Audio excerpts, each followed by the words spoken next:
Welcome to this journey into the shadows of American history, where the line between devotion and desecration becomes impossibly thin. Before we descend into tonight's story, I want to know, where are you watching from, and what time is it there?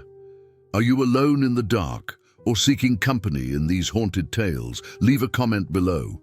Your voices make our community stronger, and tonight we'll need that strength. The year is 1889. The place is Ashgrove, Pennsylvania, a coal mining settlement. Barely visible on most maps, nestled in the Allegheny Mountains, where morning fog clings to the valleys like forgotten prayers. In towns like Ashgrove, death was never a stranger. Mine collapses, black lung, industrial accidents, they all fed the Undertaker's trade with grim regularity. And for 30 years, that Undertaker was Vincent Hartwell, a man whose reputation for dignified, almost reverent care of the deceased made him something approaching clergy in the eyes of the community. But in the autumn of 1889, something changed in Ashgrove. Young men began to disappear. At first, the vanishings seemed isolated, tragic, but explicable in a region where men descended daily into the earth's throat and sometimes never returned. But these men didn't disappear underground. They vanished from the surface world, from taverns and boarding houses, from Sunday services and Saturday night gatherings.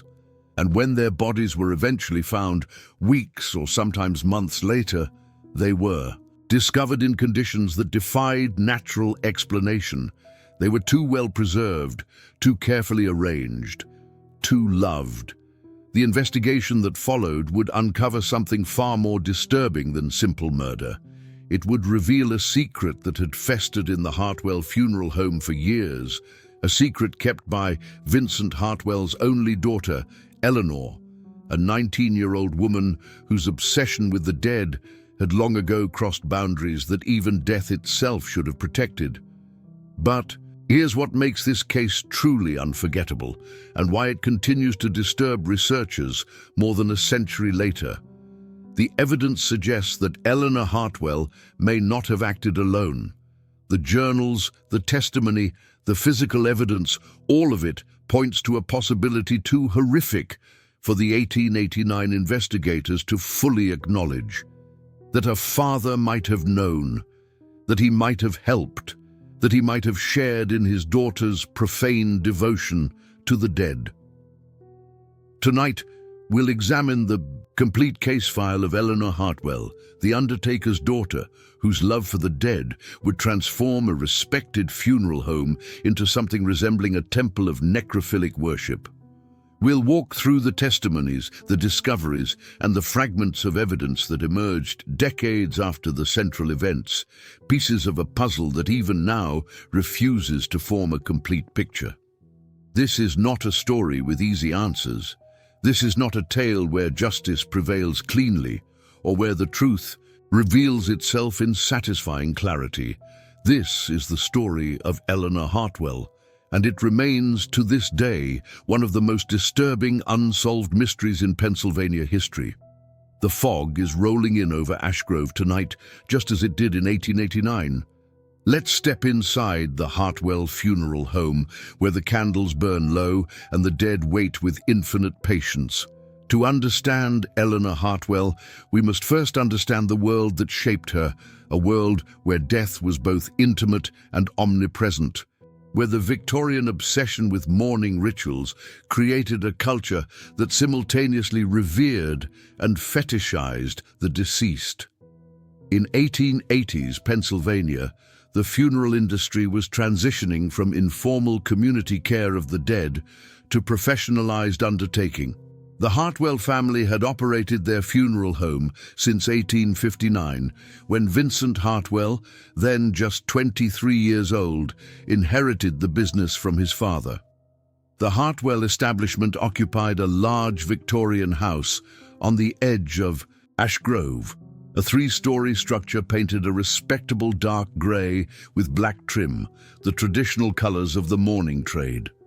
Ashgrove itself was a community of approximately 800 souls, sustained entirely by the anthracite coal mines that honeycombed the mountains surrounding the town.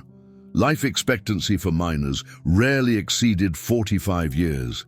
Industrial accidents were so common that the Hartwell Funeral Home prepared an average of 2 to 3 bodies per week, a staggering number for such a small population. Death, in other words, was the family business in the most literal sense possible. Vincent Hartwell married Catherine Moore in 1869. Catherine came from a Philadelphia family of some standing, and her marriage to a small-town undertaker was considered a significant step down in social status. Nevertheless, by all accounts, the marriage was initially happy. Eleanor was born in 1870, their only child. Catherine's health was never robust, and she suffered several miscarriages after Eleanor's birth, which may have contributed to what period documents delicately referred to as nervous complaints and melancholic temperament. The family dynamic centered entirely around the funeral home. Unlike most Victorian families, where the man's work was separate from domestic life, the Hartwell family lived directly above and beside their professional workspace. The first floor contained the viewing parlors and embalming room. The second floor held the family's private living quarters. The third floor was storage for caskets, funeral equipment, and what Vincent called his archive, records of every funeral he had conducted. Eleanor grew up in this environment. Her childhood playgrounds were viewing rooms. Her lullabies were her father's muted instructions to assistants about proper embalming technique. She learned to read from funeral registers and memorial cards. Most disturbing to modern sensibilities, she was present from a very young age during the preparation of bodies, something Vincent justified by explaining that she needed to lose her childish fear of death and understand that the dead were nothing to fear, merely empty vessels requiring respectful care. This exposure might have been unusual but not necessarily pathological, except for one critical factor. Eleanor's mother, Catherine, died in 1882 when Eleanor was just 12 years old. The official cause of death was listed as consumption, though no one in Ashgrove could recall Catherine exhibiting the typical symptoms of tuberculosis. The death was sudden. One week, Catherine was attending church services, pale but ambulatory. The next week, she was dead. Vincent Hartwell prepared his own wife's body for burial, and he allowed 12-year-old Eleanor to assist. From that point forward, something changed in Eleanor. Teachers at the small schoolhouse reported that she became withdrawn, speaking rarely, staring often into space with what they described as an absent, dreaming expression. She stopped playing with other children entirely. Her sole companion became her father, and her sole interest became the work of the funeral home. By age 14, Eleanor was no longer attending school. She had become her father's full-time assistant, and by several accounts, she had already surpassed him in technical skill at embalming and cosmetic restoration of the deceased. Reverend Thomas Whitmore, who conducted many funeral services at the Hartwell home, noted in his personal diary that Eleanor had an unsettling tenderness with the dead, that she touched them as one might touch a beloved sleeping child, and that he had witnessed her speaking softly to corpses when she thought no one was watching. But Ashgrove was a practical community. If Eleanor Hartwell was peculiar, well, perhaps that was to be expected from a girl raised among the dead. And she was useful. The quality of the Hartwell Funeral Home's work only improved after Catherine's death. The deceased looked peaceful, lifelike, almost sleeping. Families commented that their loved ones looked better than they had in years, that Eleanor had a gift for making the dead look dignified and serene. What no one mentioned, or perhaps what no one wanted to acknowledge, was that Eleanor seemed happiest when working alone with the bodies late at night. that lights could be seen burning in the embalming room at 2, 3, 4 in the morning, that Eleanor, who barely spoke to the living, could be heard through the walls having long, one-sided conversations with the dead. By 1888, Eleanor was 18 years old, unmarried despite several tentative courtship attempts by young men in the community, all of which she rejected without explanation. She had become almost entirely nocturnal, sleeping during the day and emerging only at dusk to begin her work with whatever bodies had arrived at the funeral home. Vincent explained to concerned neighbors that his daughter kept unconventional hours because the embalming process required uninterrupted concentration, and that Eleanor preferred working when the house was quiet. The truth, as it would eventually emerge, was far more disturbing than anyone in Ashgrove could have imagined. Eleanor Hartwell wasn't just preparing the dead for burial. She was preparing them for something else entirely. Something that would only become clear when young men started disappearing, and when their bodies, impossibly preserved, impossibly arranged, began appearing in places they had no earthly reason to be. The first disappearance occurred on September 14, 1889. Thomas Brennan, aged 22, a coal miner originally from County Cork, Ireland, failed to report for his shift at the Ashgrove mine number 3.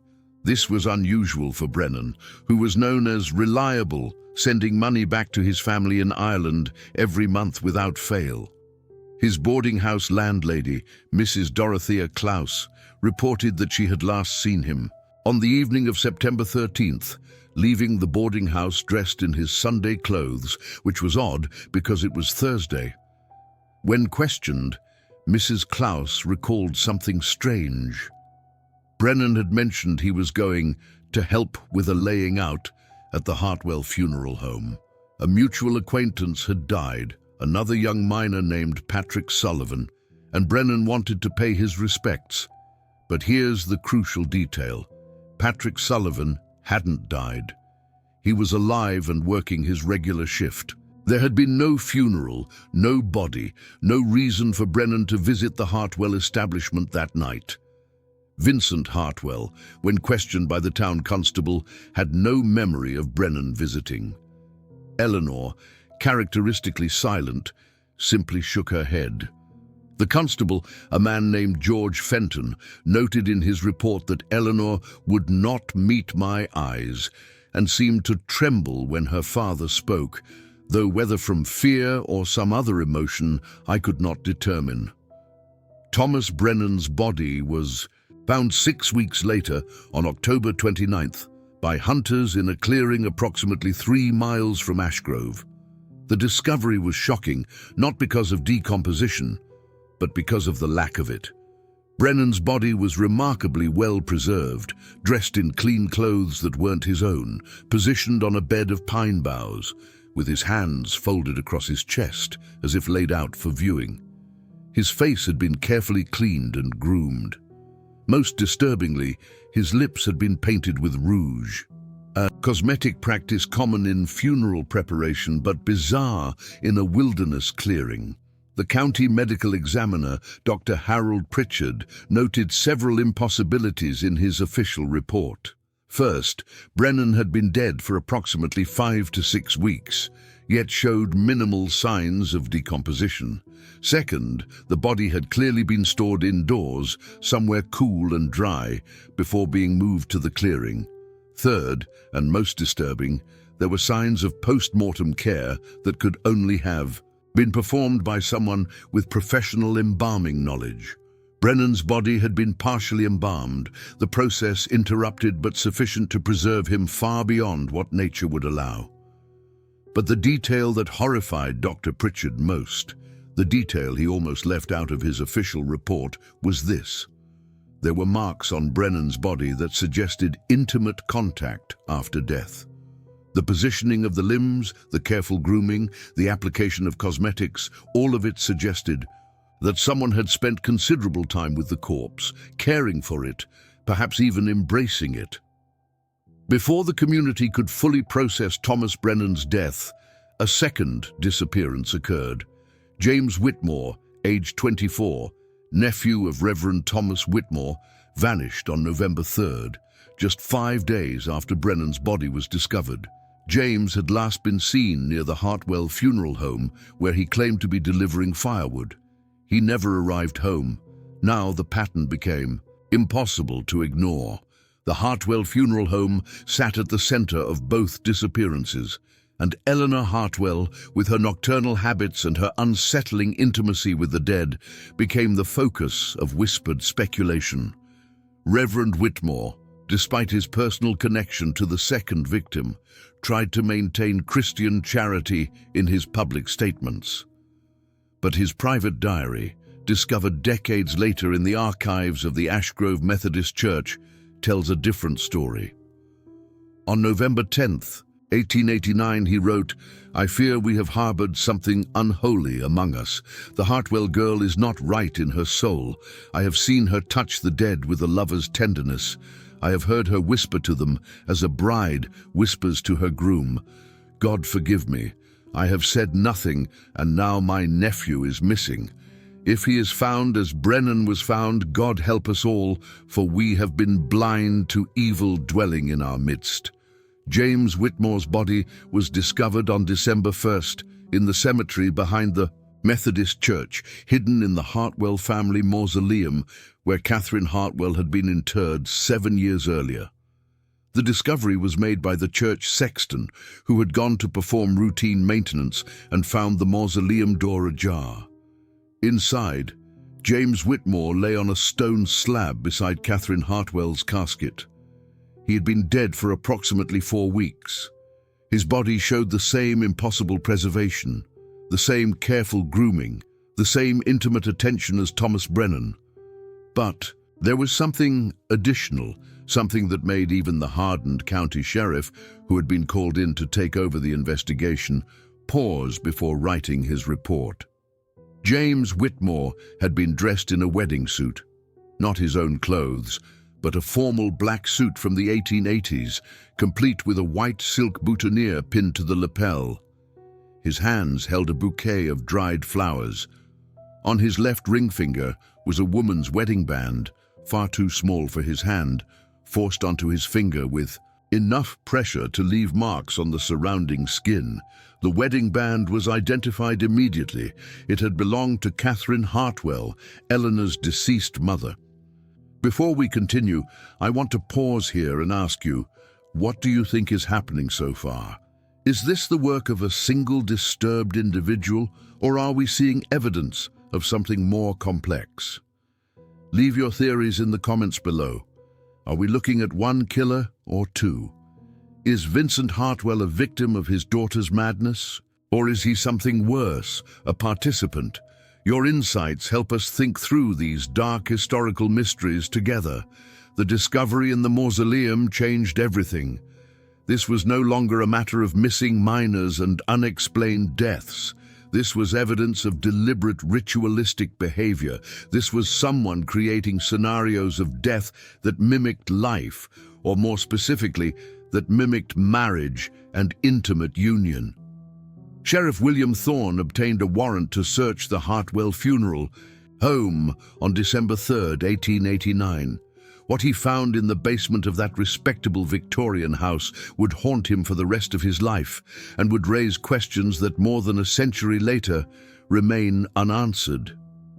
The search was about to reveal Eleanor Hartwell's secret world, a world where the dead were not merely the deceased, but the beloved, the desired, the chosen ones who would never leave, never reject, never die again, because they had already died once and been claimed by someone who would never let them go. The Hartwell funeral home had been a fixture of Ashgrove for 3 decades, its interior layout familiar to anyone who had attended a funeral service there. The ground floor viewing parlors, the embalming room behind a discreet door, the family's living quarters upstairs. What Sheriff Thorne discovered on December 3rd, 1889, was that the building had a secret geography, rooms that existed in building permits and architectural drawings but had been altered, expanded, transformed into something no one had imagined. The basement was the first revelation, accessed through a door in the embalming room that Vincent claimed led only to storage. The basement stairs descended 15 feet into a space that had been significantly excavated beyond the original foundation.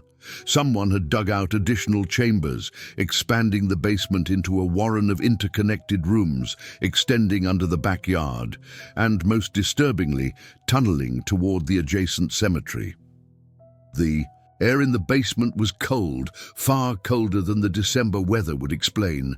Sheriff Thorne and his 2 deputies carried lanterns, and in that flickering light, they discovered Eleanor Hartwell's workshop. The first room contained embalming equipment far more sophisticated than what was visible in the upstairs preparation area. There were glass vessels containing chemical preservatives, some labeled in Eleanor's careful handwriting with formulas that Dr. Pritchard would later identify as advanced preservation techniques, some using arsenic and mercury compounds in combinations that shouldn't have been known to anyone outside of medical school anatomy departments. But it was the second chamber that revealed the true nature of Eleanor's obsession. This room had been furnished as a bedroom, an elaborate Victorian bedroom with wallpaper, carpet, a full-length mirror, and most disturbingly, a bed, not a preparation table. A bed with linens, pillows, and a handmade quilt. On the walls hung photographs, dozens of them, all post-mortem photographs of young men. In the Victorian era, post-mortem photography was common, a way to preserve a final image of the deceased. But these photographs were different. In each image, the deceased young man was positioned not in repose, but as if alive, seated in chairs, standing against walls, held upright by hidden support stands, and in several of the photographs, a second figure appeared, a young woman in wedding white, her face always turned away from the camera or obscured by a veil, standing beside the dead man, sometimes holding his hand, sometimes with her head resting on his shoulder. Sheriff Thorne realized with growing horror that the woman in the photographs was Eleanor Hartwell, and that she had been photographing herself with corpses, staging elaborate scenes of domestic intimacy with the dead. A writing desk in the corner contained Eleanor's journals, 7 leather-bound volumes dating back to 1882, the year her mother died. The journals would take weeks to fully transcribe and analyze, but even a cursory examination revealed their disturbing contents. They were not the journals of a murderer planning crimes, but something perhaps more unsettling. They were love letters, marriage vows, wedding night recollections, all addressed to men who were named, described, and dated. One entry, dated September 15, 1889, the day after Thomas Brennan disappeared, read, "Thomas came to me tonight, finally answering. The call I have whispered these past 3 months. He is more beautiful than I imagined. His hands are strong from the mines, his face unmarked by the sickness that takes so many. Tomorrow I will begin his preservation, and then we shall have our ceremony. Father says the chemicals are ready. Father says the new chamber will be complete by week's end. Father promises me that Thomas will last forever, that the decay will not take him, that I may keep him in perpetuity." That final phrase stopped. Sheriff Thorne called, "Father says, Father promises." The journals made repeated references to Vincent Hartwell not as an unwitting bystander, but as an active participant, someone who provided chemicals, who offered technical advice, who appeared to know exactly what his daughter was doing in these basement chambers, and who, the evidence suggested, had been helping her do it for years. Vincent Hartwell was arrested on December 3rd, immediately after the basement discovery. For the first 12 hours of his detention, he maintained absolute silence, refusing to speak even to confirm his own name. Eleanor was also arrested, though she seemed barely aware of the proceedings, staring into space and responding to no questions. On December 4th, at approximately 2 in the morning, Vincent Hartwell finally spoke. His confession, recorded by Sheriff Thorne in handwritten notes that still exist in the Pennsylvania State Archives, is one of the most disturbing documents in American criminal history. Vincent claimed that Eleanor's obsession began the night they prepared Catherine Hartwell's body together. He described how Eleanor, just 12 years old, had refused to leave her mother's side, how she had touched Catherine's face for hours, how she had whispered to the corpse as if expecting answers. Vincent, consumed by his own grief, had allowed it, thinking it a natural part of mourning. But Eleanor didn't stop. She returned to the viewing parlor night after night, sleeping beside her mother's casket, carrying on conversations with the dead woman. When Catherine was finally buried, Eleanor had what Vincent called an episode, screaming and clawing at her own skin, begging him not to put her mother in the ground where she would rot and be forgotten. From that point, Vincent claimed, Eleanor began fixating on every body that came through the funeral home. Young men, especially. She would ask her father if she could help prepare them, would insist on being present during every step of the embalming process. And she began asking questions. Could bodies be preserved longer than normal? Could they be kept indefinitely? Could they be made to look alive even months after death? Vincent, by his own admission, began teaching her. Not out of perversion, he insisted, but because he thought that satisfying her intellectual curiosity would somehow cure her obsession. Instead, it fed it. Eleanor became not just skilled, but obsessed with perfecting preservation techniques. She read medical texts. She experimented with chemical formulas, and somewhere around 1886, when Eleanor was 16, she began expressing a desire that Vincent found impossible to fulfill through legitimate means. She wanted a companion, a young man, someone who would be hers forever, someone who would never leave as her mother had left. Vincent claimed he refused. He claimed he told Eleanor that such thinking was sinful, impossible, insane. But Eleanor, he said, had found a way regardless. She had begun luring young men to the funeral home under various pretenses, and once they arrived, she would offer them drugged wine, a common hospitality in those days, wine laced with laudanum in doses that would induce unconsciousness, and then, if the dose was sufficient, respiratory failure and death. Sheriff Thorne asked the obvious question, how many? How many young men had Eleanor Hartwell killed in this manner? Vincent's answer was chilling in its precision, 11. Thomas Brennan was the 11th. James Whitmore was the 12th. But James, I killed myself, not Eleanor. I killed him because he was getting close to the truth, asking questions about the mausoleum, about why he'd seen lights there at night. I couldn't let him expose Eleanor. She's all I have left. The confession continued for 4 more hours, Vincent describing how he had helped Eleanor excavate the basement chambers, how he had procured rare embalming chemicals through medical supply catalogs under false pretenses, how he had helped move bodies in the dead of night. He described the 3rd chamber, the one they hadn't yet found, the one that Sheriff Thorne would discover later that morning. The 3rd chamber lay beyond the 2nd bedroom, accessed through a false wall. It was a crypt, but unlike any crypt the investigators had ever seen, stone shelves lined the walls, and on those shelves lay bodies. 9 bodies.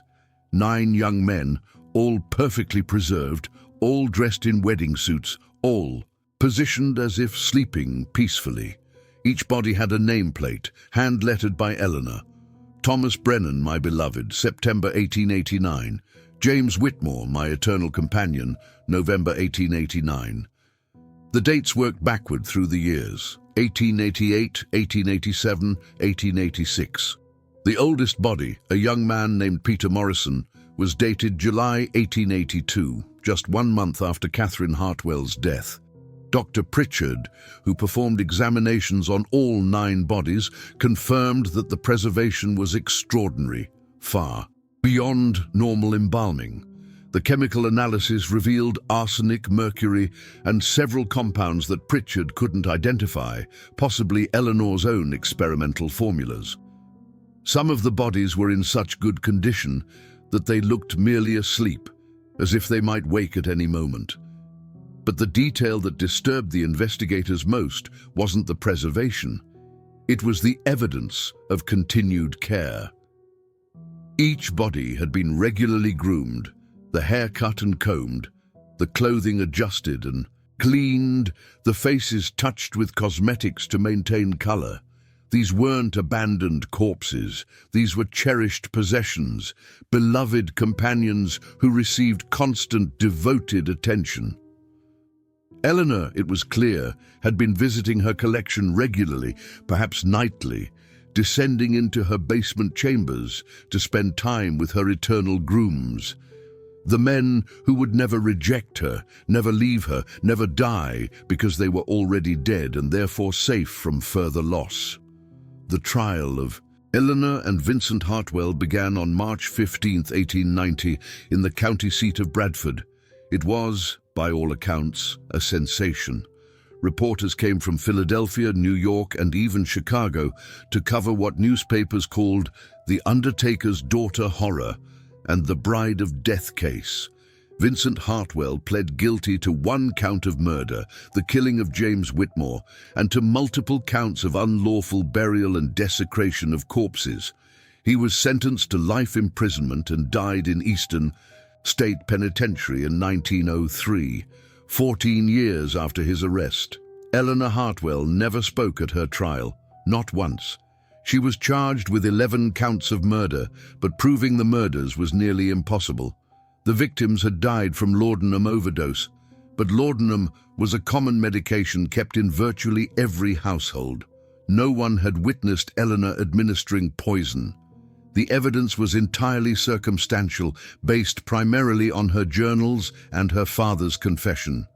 Her defense attorney, appointed by the court, argued that Eleanor was insane, that she had lived her entire life in an environment of death and mourning that had warped her understanding of appropriate boundaries. He presented testimony from Dr. Marcus Shelby, an alienist from Philadelphia, who examined Eleanor and concluded that she suffered from monomania regarding the deceased and erotomania directed toward corpses rather than living persons, conditions that rendered her incapable of understanding the criminality of her actions. The prosecution argued that the elaborate nature of Eleanor's basement chambers, the careful planning required to excavate and furnish those spaces, and the sophistication of her preservation techniques all demonstrated clear premeditation and rational thought, even if directed toward irrational ends. The jury deliberated for 2 days. They found Eleanor Hartwell guilty of 11 counts of murder in the first degree. The verdict was based primarily on the journals, which the prosecution argued constituted both confession and evidence of premeditation. Under Pennsylvania law, Eleanor faced execution by hanging. She was 19 years old, but Eleanor Hartwell was never executed. On April 20, 1890, 3 days before her scheduled execution, Eleanor was found in her cell, having consumed a massive dose of arsenic, one of the chemicals she had used in her embalming processes. She died within hours, never speaking, never showing any emotion, simply staring at the ceiling of her cell as the poison destroyed her internal organs. The source of the arsenic was never determined. The jail had been searched. Eleanor had been searched. Yet somehow she had obtained a lethal dose of her chosen chemical, the substance that had allowed her to preserve her beloved dead, and she had used it to join them. Her final journal entry, written the night before her suicide and discovered later by prison officials, read simply, "I go now to my grooms. They have waited patiently. Mother promised I would come. Father promised they would last until I could join them. Tonight I become the bride I always knew I was meant to be. Do not weep for me. I have known love that none of you can imagine." Eleanor Hartwell was buried in an unmarked grave in the prison cemetery. The Hartwell funeral home was burned to the ground by community members in May 1890, the fire so hot that it took 3 days to fully extinguish. The 9 bodies from Eleanor's crypt were buried in a mass grave in the Ashgrove cemetery, their identities confirmed where possible, their families notified where families existed to be notified. But here's where the story should end, and where it instead becomes something stranger still. Because Eleanor and Vincent's arrests didn't actually answer all the questions about what happened in that basement. And in the decades that followed, new evidence emerged.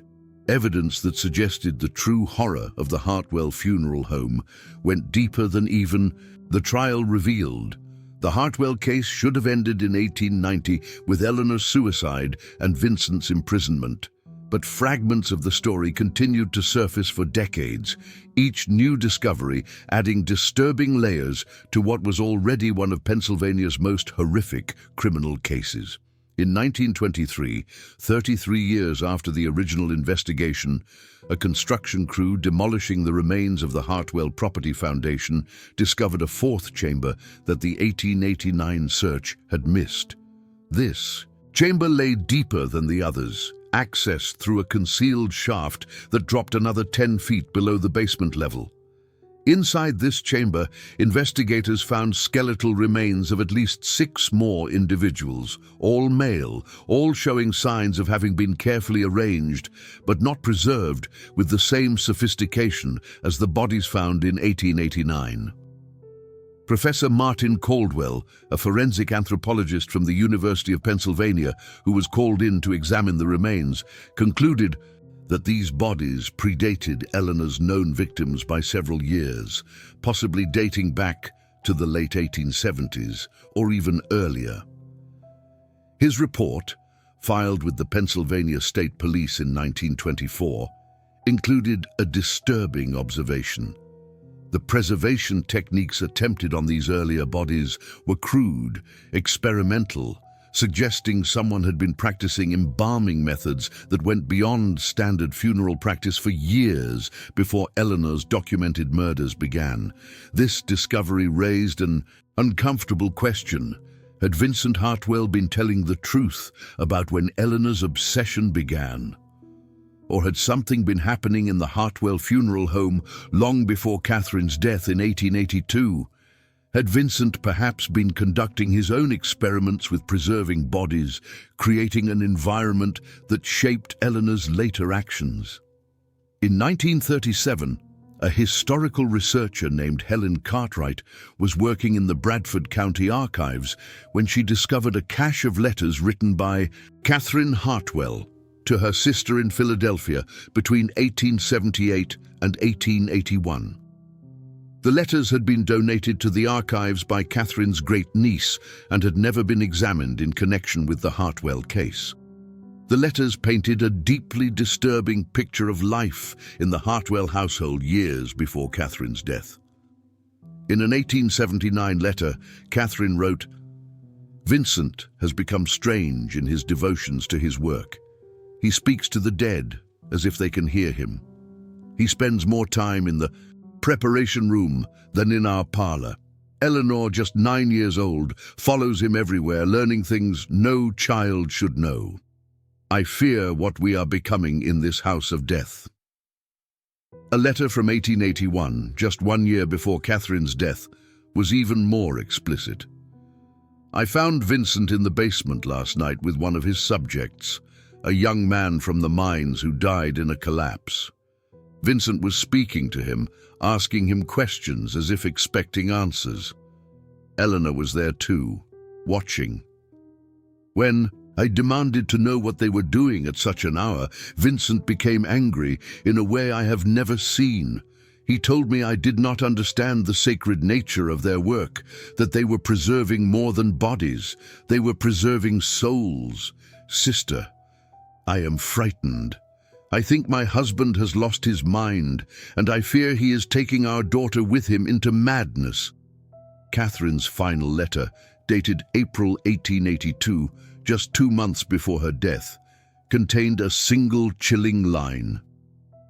"If something should happen to me, please know that it was not natural. Vincent has been teaching Eleanor things that should not be taught. I cannot say more. If you do not hear from me again, remember what I have written." Helen Cartwright immediately contacted the Pennsylvania State Police with her discovery, but by 1937, all the principals in the case were long dead. Vincent had died in prison in 1903. Eleanor had died in 1890. There was no one to question, no way to investigate further. The letters were filed as historical addendum to the original case, disturbing but legally meaningless. In 1956, during renovations of the old Ashgrove Methodist Church, workers discovered a sealed compartment behind a wall in the basement. Inside were personal effects belonging to Reverend Thomas Whitmore, including several volumes of his private journals that had been thought lost. The journals from 1888 and 1889 contained entries that Whitmore had apparently deemed too disturbing to share with authorities at the time, entries that he had hidden away, perhaps hoping they would never be found. In an entry dated August 12, 1888, more than a year before the murders were discovered, Reverend Whitmore wrote, "I was called to the Hartwell home tonight to discuss funeral arrangements for old Mrs. Patterson. Vincent was absent, called away to another death in the mining camp. Eleanor received me in the parlor, but I could hear sounds from below, a rhythmic scraping like someone digging. When I inquired, Eleanor told me her father was expanding the basement for additional storage, but there was something in her eyes when she said it, a gleam of excitement that troubled me deeply. I have begun to suspect that the Hartwell household harbors secrets that would horrify this community if brought to light." An entry from October 3, 1888 was even more explicit. "I returned to the church tonight after evening services and saw lights in the cemetery near the Hartwell family mausoleum. I approached quietly and saw 2 figures, Vincent and Eleanor, carrying something wrapped in canvas between them. They entered the mausoleum and remained inside for more than an hour. When they emerged, they no longer carried the bundle. I should have confronted them then. God forgive me, I should have called the constable, but I was afraid of what I might learn, afraid that the Undertaker who has buried so many of my congregation might be something far worse than I can bear to imagine." The most damning entry was dated March 15, 1889, 6 months before Thomas Brennan disappeared. "Eleanor Hartwell approached me after services today and asked if I might recommend a young man from the congregation who might be interested in work at the funeral home. She specified that he should be unmarried, healthy, and not missed if he were to travel for a time. The request was so strange, so specific, that I could not help but refuse. Eleanor's face showed no emotion at my refusal, but her eyes, Lord, preserve me. Her eyes held something I can only describe as hunger. These journal entries, discovered 66 years after the original crimes, suggested that multiple people in Ashgrove had suspected something wrong at the Hartwell funeral home long before the official investigation began, but that fear or disbelief had kept them silent. How many lives might have been saved if Reverend Whitmore had spoken up in 1888? The question haunted researchers for years afterward. The final significant discovery came in 1974, when Eleanor Hartwell's personal effects, which had been stored in the Bradford County archives since her death, were finally catalogued and examined by a graduate student named Robert Morrison, who happened to be researching Victorian mourning practices for his doctoral dissertation. Among Eleanor's possessions, Morrison found a small leather journal that had been overlooked in the original investigation, perhaps because it was bound inside a larger Bible and appeared to be simply a bookmark. This journal was different from the others. It was written in a rudimentary code, with names replaced by symbols and dates written in a cipher that took Morrison 3 months to crack. When translated, the journal revealed something that changed the entire understanding of the Hartwell case. The journal dated back to 1877, 5 years before Catherine Hartwell's death, when Eleanor would have been just 7 years old. The entries were brief, written in a child's hand, but their content was unmistakable. "Father took me to the basement room today. He showed me the special friend he keeps there. The friend doesn't move or speak, but Father says that's because he's resting forever. Father says someday I'll understand why the special friends are better than regular people. Father says they never leave." Entry after entry described visits to the basement, lessons in preservation, conversations with bodies that Vincent Hartwell had apparently been keeping in the house. For years before his wife's death, the journal confirmed what the 1923 discovery of older bodies had suggested. Vincent Hartwell had been practicing necrophilic preservation long before Eleanor's documented crimes, and he had been training his daughter in these practices from early childhood. The final entry in this childhood journal, dated June 1882, the month of Catherine's death, read, "Mother found the basement room. Mother was screaming. Father gave her the special medicine. Mother went to sleep. Father says Mother will be a special friend now too. Father says Mother will stay with us forever. I'm glad. I don't want Mother to leave like the other mothers leave." This entry raised the most disturbing possibility of all, that Catherine Hartwell had not died of natural causes, that she had been murdered by her own husband, possibly with her own daughter's assistance, and that Eleanor's subsequent obsession with the dead was not the origin of the Hartwell horror, but merely its continuation.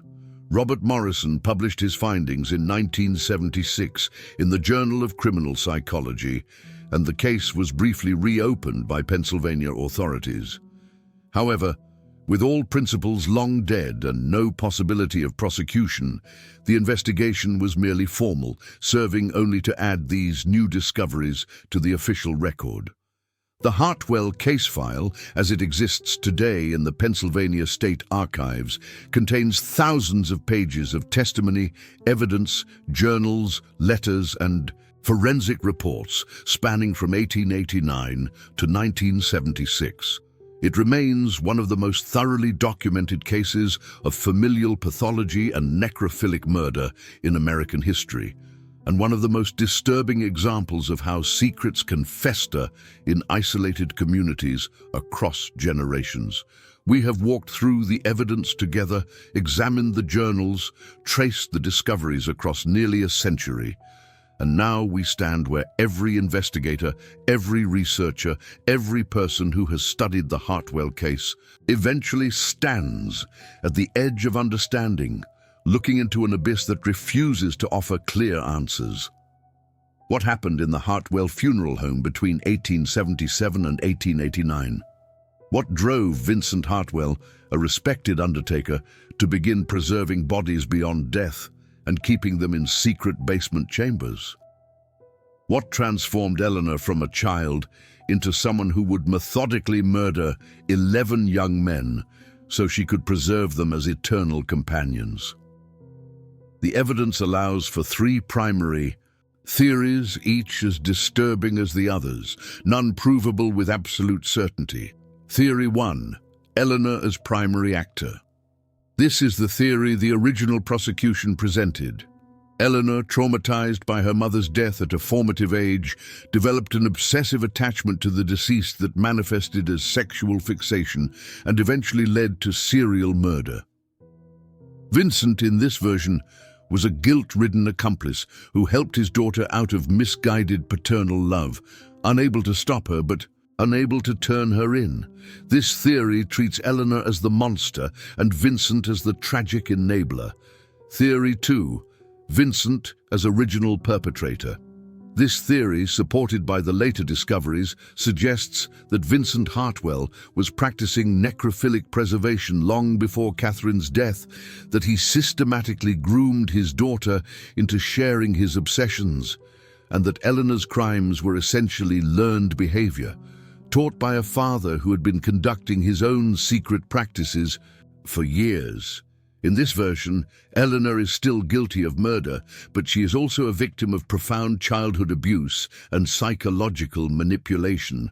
Vincent becomes the true monster, a predator who created a second predator. Theory 3. Folie à deux. This psychiatric term refers to shared psychosis between two closely bonded individuals. This theory suggests that Vincent and Eleanor developed their obsession together, neither one the clear instigator, but rather feeding each other's pathology. In an isolated environment where no outside perspective could interrupt their descent into madness. In this version, they are both victims and perpetrators, two minds spiraling together into darkness, each making the other worse. Which theory is correct? The evidence supports all three to varying degrees. We know Eleanor killed. We know Vincent helped. We strongly suspect Vincent was practicing preservation techniques long before Eleanor's documented crimes. We have Catherine's letters, suggesting she feared both husband and daughter. We have Reverend Whitmore's journals, indicating that the community suspected but remained silent. What we cannot know, what we will never know, is the true psychological origin of the Hartwell horror. Was it trauma, or was it something deeper, something perhaps genetic or neurological that made both father and daughter susceptible to obsessions that would be alien to normal human psychology? Was it the environment, the constant presence of death, the isolation of life in a funeral home in a small mining town? Was it, as some period commentators suggested, something almost supernatural, as if the house itself had been corrupted by too much death passing through its rooms? To this day, no one knows the complete truth. The Hartwell funeral home is gone, burned to ashes. The bodies of Eleanor's victims are buried in unmarked graves. Vincent and Eleanor themselves are dead, their secrets taken with them. What remains are documents, evidence, theories, and an enduring mystery about how far human psychology can deviate from the norm when given the right conditions, the right traumas, the right isolation. The site where the Hartwell funeral home once stood is now a community park in modern Ashgrove, which has grown from a tiny mining settlement into a small suburban town. Children play there on summer evenings, completely unaware that beneath their feet lie the remains of basement chambers where some of Pennsylvania's darkest crimes occurred. The cemetery where Eleanor's victims are buried is still maintained, though few people know which unmarked plots contain those particular graves. Sometimes, according to local residents, strange things still happen near the old Hartwell property. Photographs that show unexplained shadows, electronic devices that malfunction for no apparent reason, a persistent cold spot that defies explanation. Are these genuine phenomena, or simply the power of suggestion, the community's collective memory creating ghost stories from historical tragedy? We cannot say. What we can say is that the story of Eleanor Hartwell, the Undertaker's daughter who loved the dead too much, remains one of the most disturbing, unsolved mysteries in American criminal history. Not unsolved in the sense that we don't know who committed the crimes, we know that, but unsolved in the sense that we will never fully understand why. Before we close, I want to hear from you. What is your theory? Was Eleanor a victim of her father's grooming, or was she an independent actor in her own horrific story? Was Vincent a monster hiding behind respectability, or was he swept up in his daughter's madness? And most importantly, do you think there might have been more victims we never found, more chambers we never discovered, more secrets still buried beneath Ashgrove? Leave your thoughts in the comments below. Join our haunted community by subscribing and hitting that notification bell. These stories need to be remembered. These mysteries need to be discussed, and your voices help keep these historical investigations alive. Until next time, when we'll descend into another forgotten chapter of American darkness, remember, History is full of secrets, and some of them are more terrible than we can imagine. The dead keep their counsel well, but sometimes if we listen carefully to the evidence they leave behind, we can hear whispers of truth from beyond the grave.